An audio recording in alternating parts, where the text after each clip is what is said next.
Hi, I'm Lou. Another episode of My Car Story. I'm here with Jeremy. Jeremy, what's your last name? Yeah, it's Dimick. And where are we at? We're at the Buick Gallery of the Sloan Museum. And who are you? I'm the curator of collections here. So we've got a great opportunity for you to see one of the prototype cars, get to know it a little more intimately than you normally can, and the reason why you want to come out here to the museum. So I'll grab the camera as I usually do.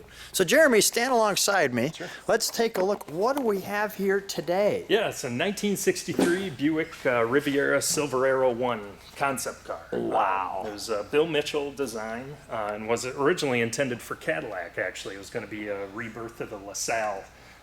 But when Cadillac turned it down, it went to Buick and Ned Nichols, designer at Buick.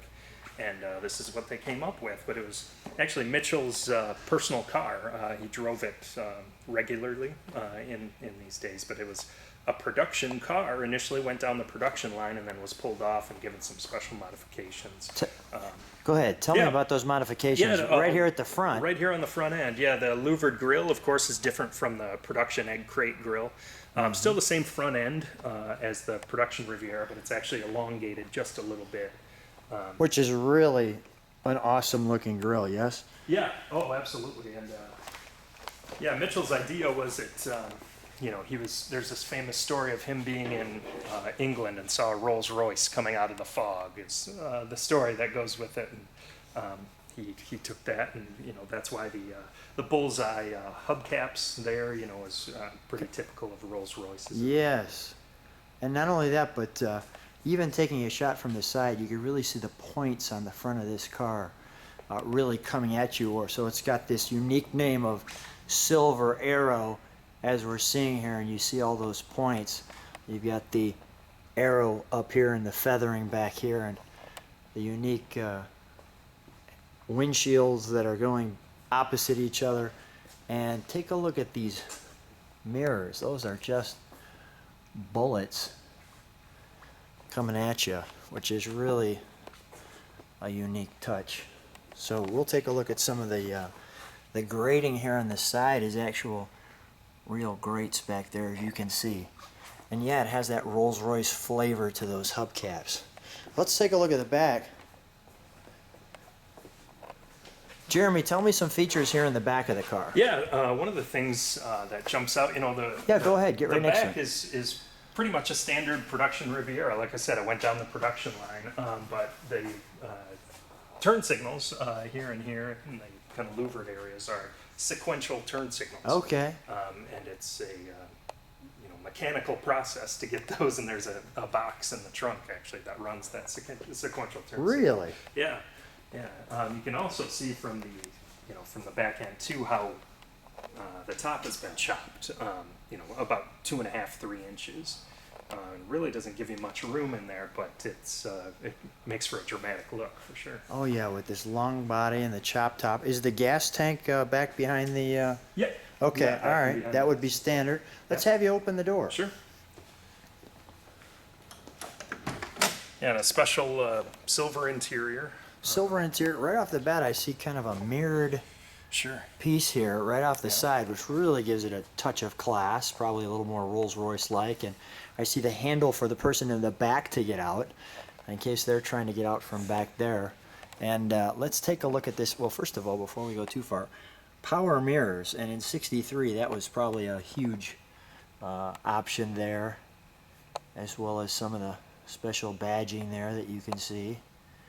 And let's go right to this interior. And this interior is really unique because you can see it's got some tremendous bucket seats. Very deep buckets. Yeah. Very deep buckets, right? And you could see some really neat features here in the back, making it super luxurious. And take a look just up the center, what you're seeing here. Gives you a real space-like feature of this car. Even the custom matting there, and the pedals look great. The stock, the steering column there that moves.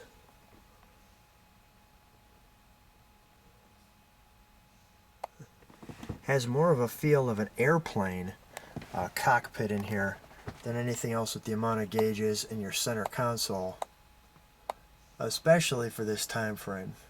This must have been a fantastic console. Yeah, and to that point about the aircraft too, if you look down, the windshield, there's a center, the old Buick bomb sight detail, but with the Riviera emblem in the middle, and actually a red light. When the car is on, a red light pops up right here. So Really? It's like a zeroing in on the bomb sight. Is that right? Yeah, a little red indicator light. Wow. No detail too small for the chief designer's car, I guess. I'm telling you. Let's take a look under the hood. Sure.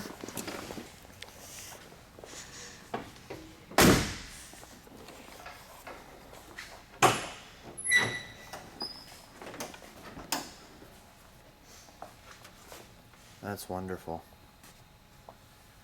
Still enough room to work on it back in that time frame. Yeah, even with that big 465 V8. Yep. The build sheet detail right there. That's a unique. Is that the generator? Yeah. With the clamping there, and again another mirrored texture up here, and some of the Wildcats details there that people can focus on. For those who love the details. Air conditioning. A little more packed on this side, but it looks absolutely wonderful. Alright, let's permanent 30 below. Okay. We'll take that. Alright, let's shut that hood. Sure. Look at the shape of the hood itself. If you just look at that point to it, that's great. Alright, let's take that.